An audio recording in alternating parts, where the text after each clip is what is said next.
Hey guys, it's Ian. I'm here at a local video rental shop, and we're going to do a little bit of a test/review of the Inspire 2 today.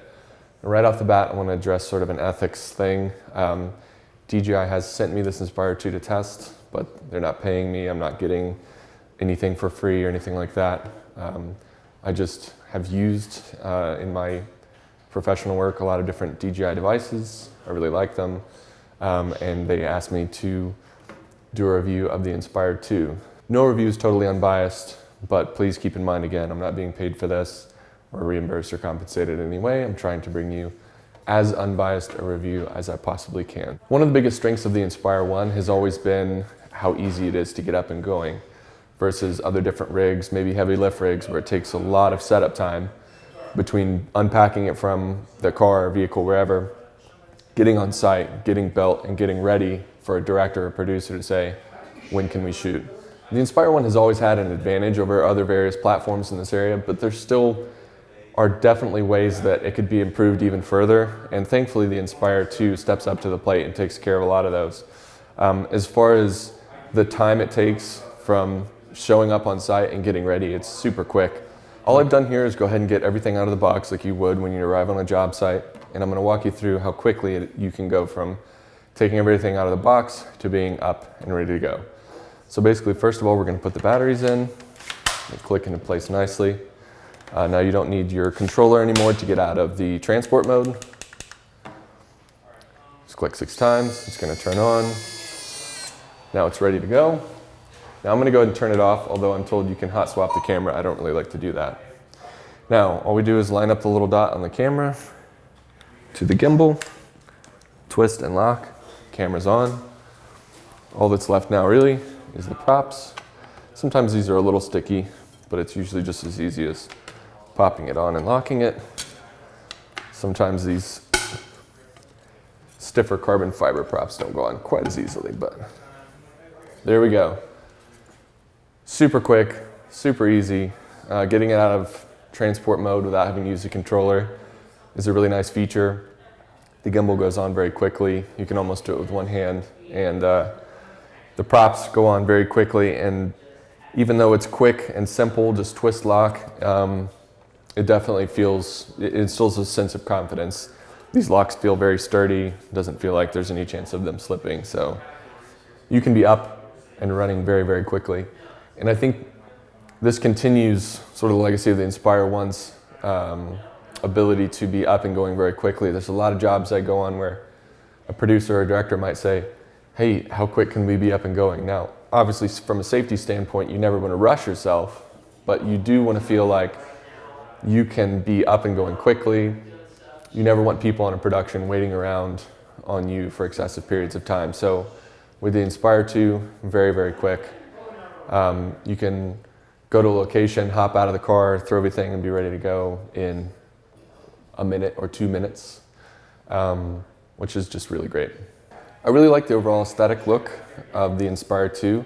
This is something that the Inspire 1 also had, the same great design that people really like with the landing gear that gets up out of the way and transforms. But the Inspire 2 even refines that design even further.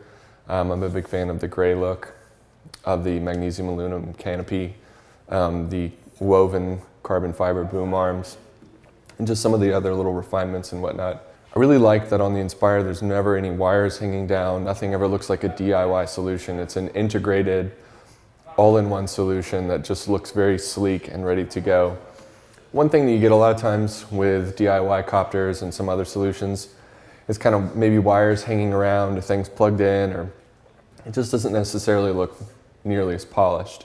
With the Inspire 1, like I said, everything is integrated and just looks very sleek and polished. Now, obviously that doesn't necessarily mean that it's going to perform better just because it looks better, but there's definitely an aspect of showing up on a set and instilling confidence in your client that you have the craft that's going to be able to get them the shots that they want. You may see in other arenas of the video world, people try and do things to make themselves look more professional. Maybe they're using a small DSLR camera. They end up building a rig and maybe adding a matte box and several other things to sort of build up their camera to make it look more professional. Because even though that won't necessarily have an impact on the image quality, they know that it instills more confidence in the client. So, you know, that's definitely one thing I like about the Inspire 2. It just definitely looks like a pro piece of equipment and something you can show up and get the shots with. So, not necessarily important for everyone, but I definitely like the aesthetic of the Inspire 2. It's a great looking machine. Let's go ahead and go over some of the differences and refinements of the Inspire 2 from the Inspire 1. You may probably notice right off the bat the gray shell. Now this is now a magnesium aluminum composite as opposed to the plastic canopy on the Inspire 1. Moving down, we then have the thicker and woven carbon fiber main boom arms here as opposed to the thinner carbon arms on the Inspire 1. We also have a magnesium, I believe, alloy for the main joints, both here on the T-joint and on the main joint to the craft. These are now, like I said, I believe a magnesium alloy as opposed to the plastic on the Inspire 1. We also have upgraded motors. They're a lot beefier and more powerful as opposed to the smaller motors on the Inspire 1. Moving up to the propellers, they are, I think, about an inch longer, and they're made out of a carbon composite, which is a lot more stiff than the Inspire 1 props, which were more of a plastic composite material. So these are a lot stiffer and should probably have better flight characteristics. I'm not an engineer, I can't say for sure, but that's what I'm told. The stiffer props can provide some better flight characteristics.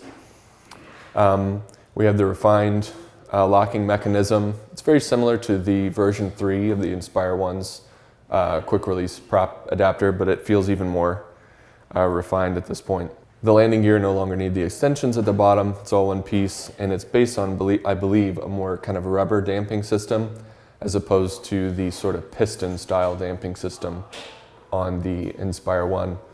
One other thing I do like about the landing gear, and this may seem trivial, but the Inspire 2 actually has little rubber pads on the bottom of the landing gear feet, which I like because a lot of times I'll set it down on different things that I don't want to scratch. Wasn't necessarily a huge problem with the Inspire 1, but it's a little small thing that I like about the Inspire 2. We do also have now the forward-facing FPV cam or pilot cam on the front, meaning that now the pilot and the camera operator can have two independent video feeds so that the pilot can always have a feed that's facing forward to maintain their point of view and help them gauge distances and whatnot. Now it is on a 2-axis, both roll and tilt. I haven't used this terribly often, but it does stabilize to some extent. Now it does still roll a bit with the craft. It's not a perfect stabilization like the main camera here, but it is a bit stabilized, which is nice. You can also control the tilt up or down. It doesn't go 90 degrees up or down, but it does give you a pretty decent tilt range. I believe it's something around 60 degrees that you can control in the app so that the pilot can adjust how they feel is the safest angle of view for them. Another big change from the Inspire 1 to the Inspire 2 is the dual battery system in the back. This provides not only longer flight times, but also a layer of redundancy. If one of the battery fails, you will be able to still land the craft. Now, you don't want to try and intentionally fly it on just one battery, but it is a level of fail-safe that if you do lose one battery, the other one can get you back down safely. With the Inspire 2, we do now have a lot of the obstacle avoidance features that have been making their way into both the Phantom series and the Mavic.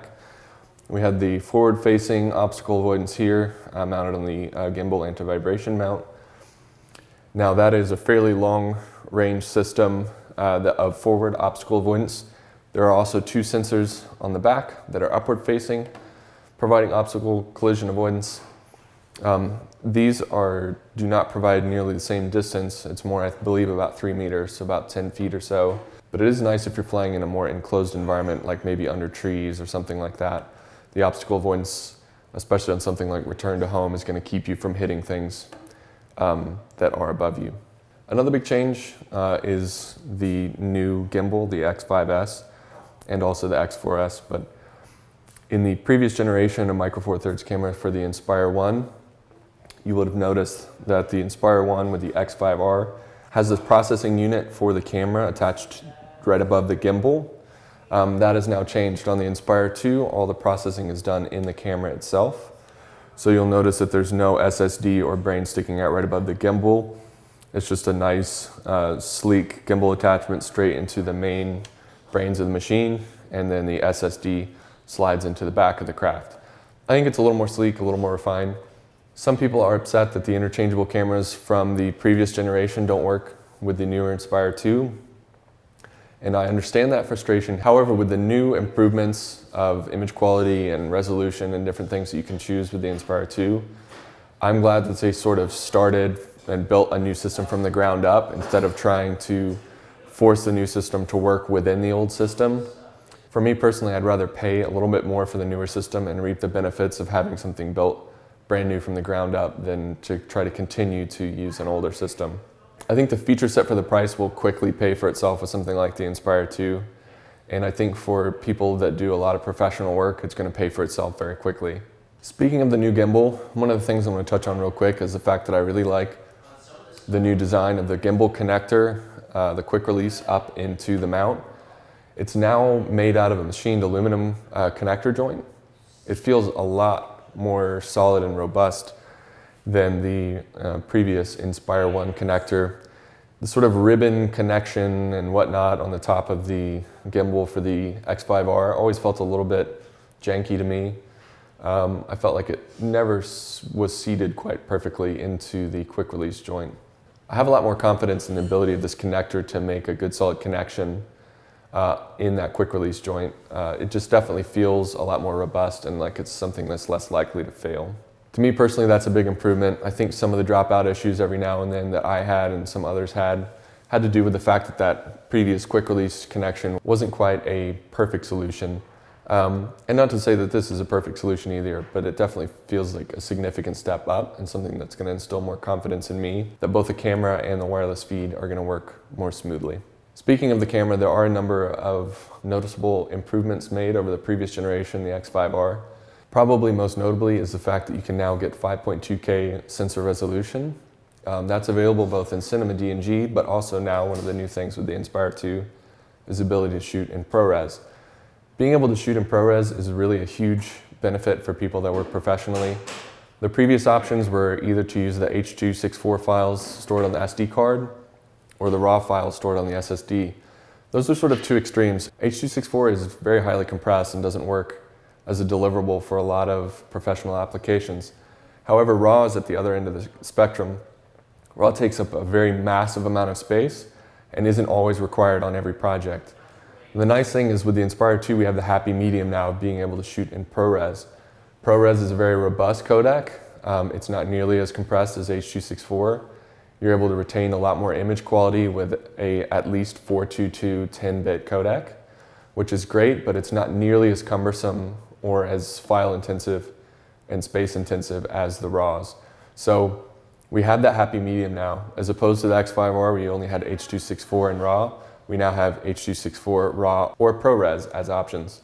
Another big improvement over the previous sensor is the ability to shoot in 4K at 60 frames a second. You can either actually shoot and deliver in 60 frames a second for a very sort of sports or fluid TV style look, or you can actually overcrank, whereas you shoot at 60 frames a second and then conform to something like 30 or 24 frames a second, essentially giving you Slo-Mo capabilities at 4K. Being able to shoot 4K at 60 frames a second really sets the Inspire 2 and the X5S ahead of a lot of prosumer level cameras at this point. They're really only the higher end digital cinema cameras are able to shoot something like 4K at 60 frames a second.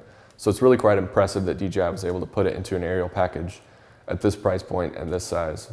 So while we're on the topic of the camera's specs and abilities, let's talk a little bit more about its image performance.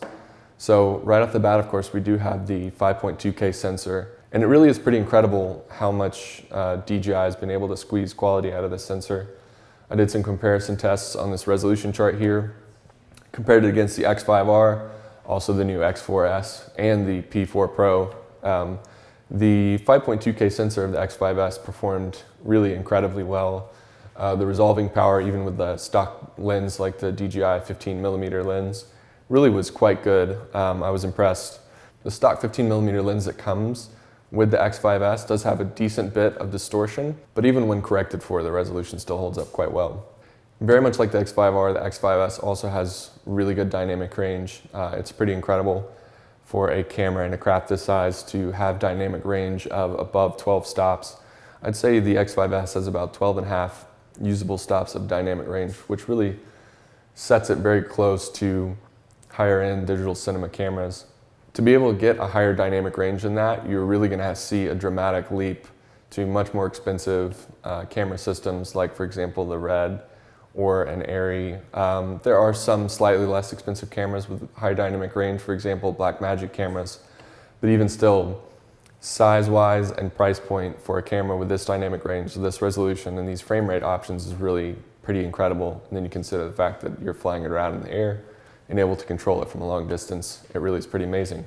One of the really great features about the X5S, like the X5R before it, is the fact that it is a micro four thirds sensor, micro four thirds mount with interchangeable lenses. I have the 45mm lens on here right now, which is one of my favorites. But the fact is, instead of being limited like on many aerial platforms to one very, very wide focal length with one look basically that you can achieve, with an interchangeable mount system, you or the director of photography or the director or whatnot can decide if you want to use longer focal lengths to achieve a much different look.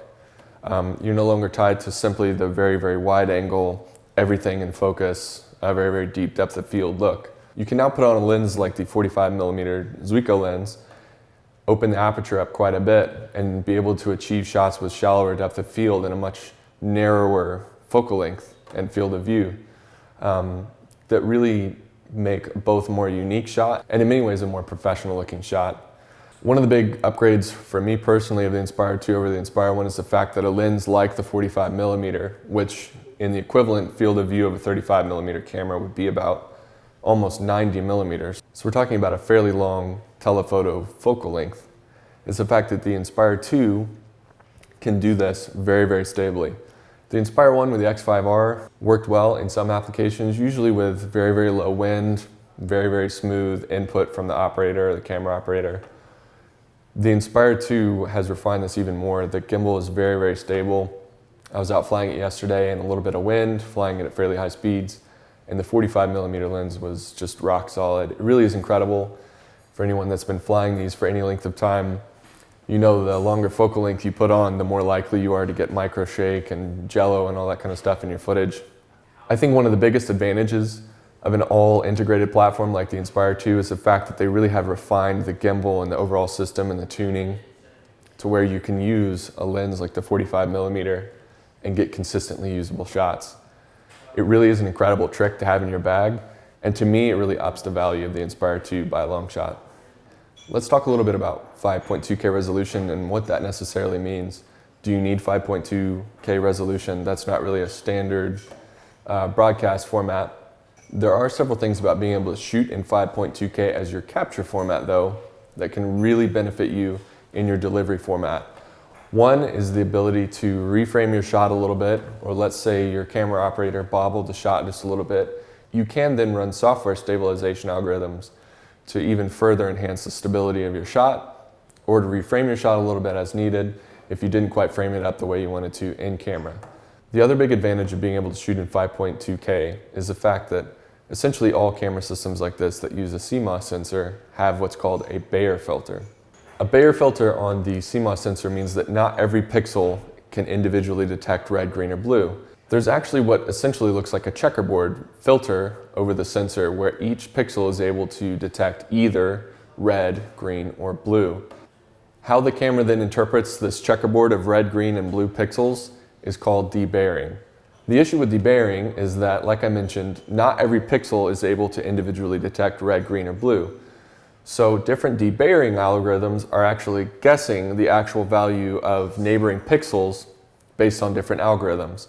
Some algorithms are set up to do this very, very quickly for the sake of time. Some algorithms are set up to do this slowly and more accurately with better results. The final result of which is a simple mathematical fact that you're always going to lose perceived resolution when you debayer something. So, since we're able to start out with 5.2K sensor resolution, the fact that we're going to lose some perceived resolution during debayering means that we're going to end up with a very nice and crisp, sharp Ultra HD image or 3840 by 2160.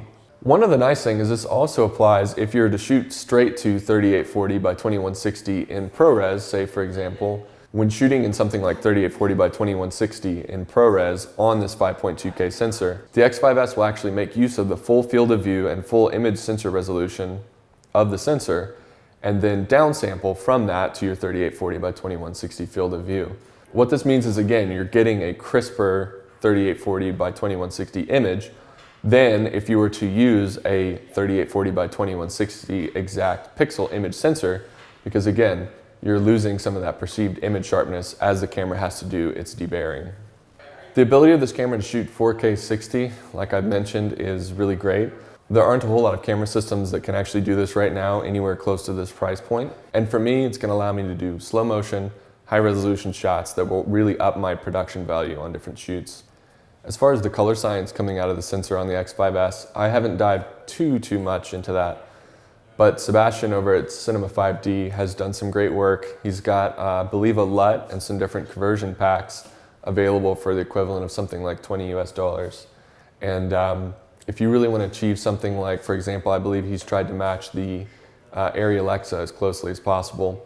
If that's something that's important to you, I would definitely check that out. I'm not associated with him in any way, but I just have seen his work and really like it. He's very competent. And if you're interested in good color science and being able to match a color space of your choice, I would definitely check that out. Of course, one of the biggest benefits of shooting in RAW on a camera system like this is the ability to manipulate the image in so many different ways in post-production. Since you're saving the raw data straight from the image sensor, you can really go in and manipulate different things like color and whatnot to a very specific degree. Now you can also do that with ProRes and H.264. You can manipulate color in different ways, but the ability to shoot in RAW really opens up the widest range of abilities to change color parameters and whatnot. Now, one thing that I do know has raised some eyebrows about the X5S camera is the fact that there is an additional charge to unlock both the Cinema DNG and ProRes licenses. A lot of people may not have encountered this before, even though in the professional video world, it is, I won't say a common practice, but it's definitely not unheard of. Even a camera, for example, like the Arri Alexa, charges thousands of dollars for the ability to unlock both the option to shoot in 4K and the option to be able to shoot in ProRes codec. Believe it or not, even just the ability to shoot in ProRes 422 versus the ability to shoot in ProRes 444 is many thousands of dollars different. So that the fact that DJI is looking to charge approximately $750 for each license, both Cinema DNG and ProRes, really isn't that unique or unheard of. You know, one thing that is nice is, unlike the X5R camera on the Inspire 1, which cost, I believe, $3,600 with the lens, the X5S, without either of the two licenses, only cost, I believe, $1,900. And the nice thing about that is you can then choose whether or not you think you want a Cinema DNG or ProRes license. If you don't want either of those two licenses, the cost of the camera is significantly less. And it's still going to be a great Micro Four Thirds interchangeable lens system. However, if you do want the option of being able to shoot in those more professional formats, then that is an option that is available to you. I believe you can buy Cinema DNG and ProRes licenses independently of one another, so you can pick and choose what works for you. Of course, you can also buy both of them in the combo that's currently available. Again, for professionals who are looking to use this as part of their daily work, the extra cost of the licenses to be able to shoot in ProRes or Cinema DNG are going to very, very quickly pay for themselves. When you're offering the client the added benefit and value of something like being able to shoot in ProRes, make sure that you're charging accordingly. If you feel like a ProRes license is too expensive, I would submit that there's a chance that you aren't charging enough for the value of that codec, or that for the time being, it may be that the H.264 at 100 megabits is going to suit your needs for the time being. One thing that I have noticed for me personally is that it really seems like the autofocus has been improved a decent amount. I'm not saying it's perfect, but it definitely seems snappier to me. When you click, instead of like the X5R where it would kind of hunt for a pretty decent amount of time and then hit focus, where a lot of times really you weren't quite sure if it was in focus or not. The new camera / app seems to lock on a lot quicker. What it seems to do is hunt forward, backward, and then lock on almost immediately to the target. To me personally, it Feels like it's a lot more solid. It seems a lot quicker, so I really like it. Another thing I like is that you can now go into the main controller settings, go to advanced, pull up your expo settings or EXP, and now you can actually set all of your EXP settings to 0.1. I don't know if this is specific to the Inspire 2, or I know you can do it on the P4 Pro, so I don't know if this is specific to the newer Craft or just the newer app, but I really like being able to set it to 0.10 because this makes the response curve really, really nice and slow, so you can get some really neat shots. Being able to fly fast isn't always the best thing. Sometimes being able to fly slow to get the shot is what you need.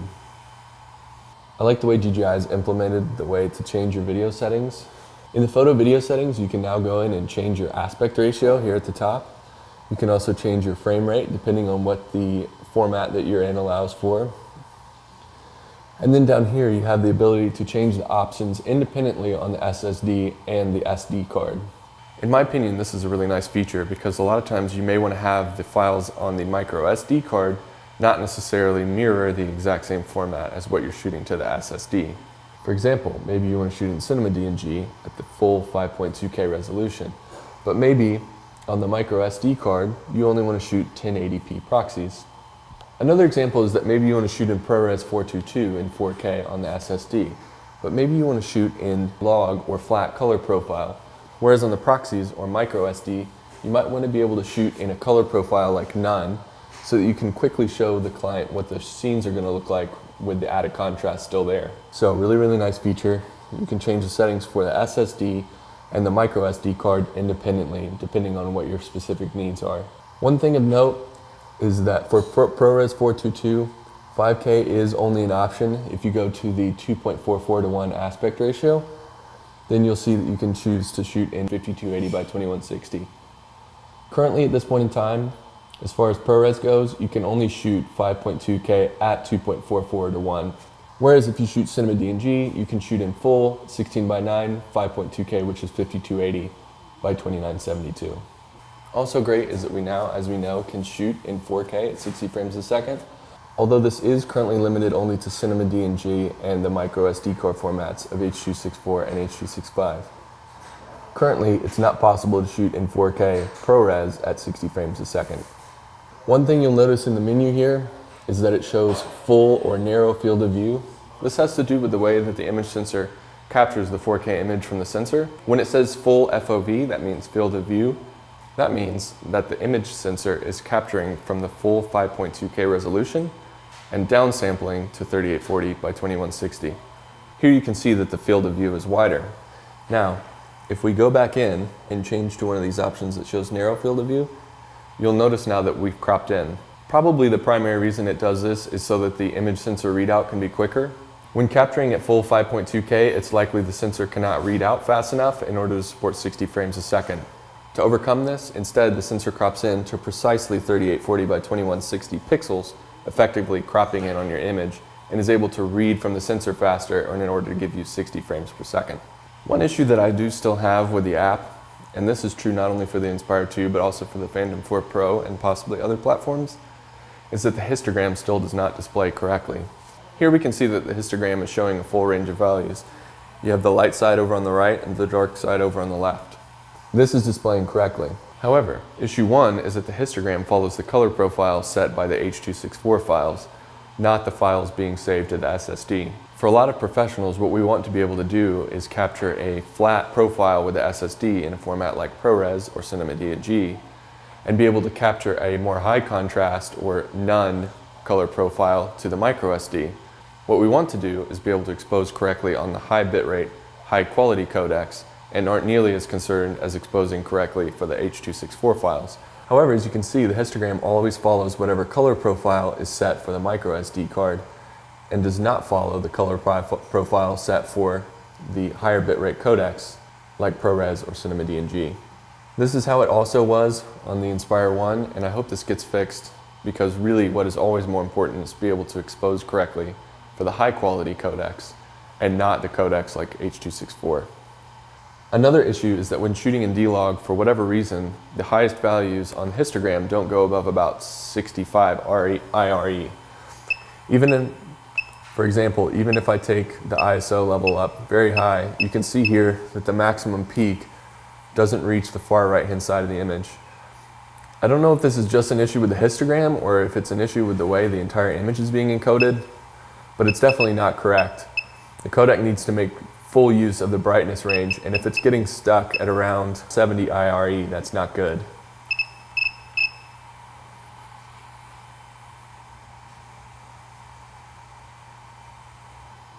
So I hope DJI fixes these issues with the histogram because it is the most critical tool for actually getting correct exposure and almost impossible without using one properly. For people who are interested in the specific resolution characteristics of the X5S with the default DJI 15mm lens, I've run a series of tests using this resolution chart behind me, which I'll make available in the links below. It's a set of Dropbox files, and they're all labeled according to the settings that I use to capture them. I shot the chart at a variety of different apertures and ISO settings, so you can download the files, look through them at your leisure, and I'm hoping some of my fellow pixel peepers out there will be happy with the ability to really look at these to your heart's content. Overall, I think that DJI really has a winner on their hands with the Inspire 2. It's not a dramatically different craft than the Inspire 1, but honestly that's part of what makes it great. It's more of a refinement of the Inspire 1. A lot of the different features and refinements that people have really been wanting to have all been implemented into the Inspire 2, but still maintaining the characteristic shape and just the overall look and feel. We do now have the optical collision sensors, we have the FPV cam, we have stiffer, more carbon-based props, thicker carbon fiber booms, magnesium aluminum composite shell, dual batteries. There's just so many refinements on this that really take it up to the next notch. Another great thing about the Inspire 2 is they've implemented a lot of redundant systems. Of course, one of the most obvious would be the dual battery system here on the back, but it also now features dual IMUs and dual barometers. If the system detects an issue with any of those individual components, it can swap to another one and keep running. Redundancy features like this really up the reliability and safety of a platform like this. You can really fly with a lot more confidence knowing that there's a lot of backup systems built into the Inspire 2. And overall, I think it just makes it a safer platform to fly and one that's going to perform exactly how you need it whenever you're out on a shoot. There's really not even much competition as far as this particular size, weight, and feature set of a platform like this. You've got a small, nimble craft with landing gear that are able to get out of the shot. You've got a dual video feed system where the pilot and the gimbal operator have independent feeds. You got redundant batteries, redundant IMU and barometer, and other features that make it even more safe. And overall, it's just a compact, sleek, and efficient machine that's going to be ready to get you great results in an extremely wide variety of conditions and shoot types. Thanks for taking the time to check out the Inspire 2 with me today. If you think a platform like this would benefit you, I definitely recommend it. I've got one on order and can't wait to get my hands on mine. I can't wait to get out and shoot more with the Inspire 2. A platform like this, for me as an aerial cinematographer, is really going to serve me well. I look forward to getting really awesome and fun content with this machine, and hope that you do too. As always, have fun and fly safe.